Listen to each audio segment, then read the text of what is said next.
Hey CD11, welcome to your weekly update from City Hall. It's been another really long week, but I'm excited about Memorial Day weekend. On Saturday, we're hosting our second annual Fleet Week Venice Takeover.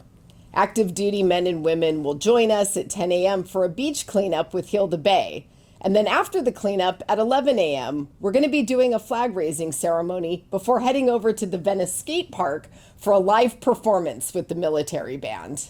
These events are all free, so if you'd like to join us, bring the kids and family to Windward Plaza. You'll see us set up there. And a special thank you to all of our active duty military members, veterans, and to those who died while serving our country. So let's talk about the budget. As you all know, over the last couple of months, we've had to wrestle with a massive deficit and make some hard decisions about where to allocate our city funds. After many weeks of public input and debate, this week the City Council voted to approve the budget, which does maintain current services and avoids layoffs. The adopted budget continues funding for Inside Safe, police recruitment and hiring, and positions critical to delivering everyday services. Even so, I fought hard throughout the process to retain additional positions and funding for recreation and parks and sanitation, positions that we can all agree are critical to the health and safety of our West Side communities. It's also really uncool that we have about 100 fire engines, ambulances, and rescue vehicles sitting out at the boneyard, out of service, with no one to repair or maintain them. So I'm proud that we were able to restore and fully fund several essential mechanic positions at LAFD so we can get those vehicles back into circulation.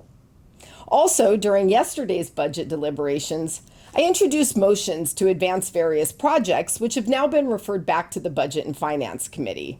Among those were a study for repairs to the Pacific Bridge, which is a vital corridor for pedestrians and cyclists in Marina del Rey, a cost analysis for the stabilization of the Tramonto landslide in the Pacific Palisades, and refurbishment of the Venice Beach paddle courts, a beloved recreational asset that really needs some TLC, and a new garden at the Mar Vista Family Center.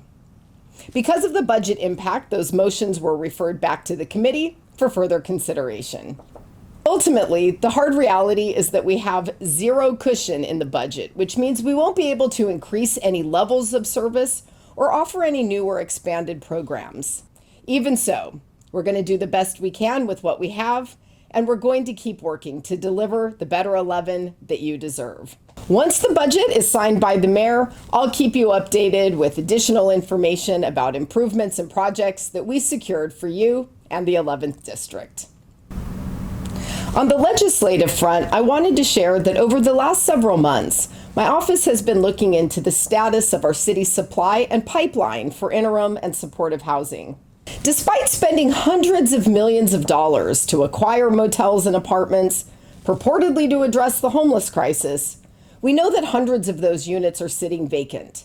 So this week, I introduced a motion asking our departments to report back on the status of every HomeKey site in the city so we can ensure these units, which are funded by our tax dollars, are actually being filled and used to solve our city's homeless crisis.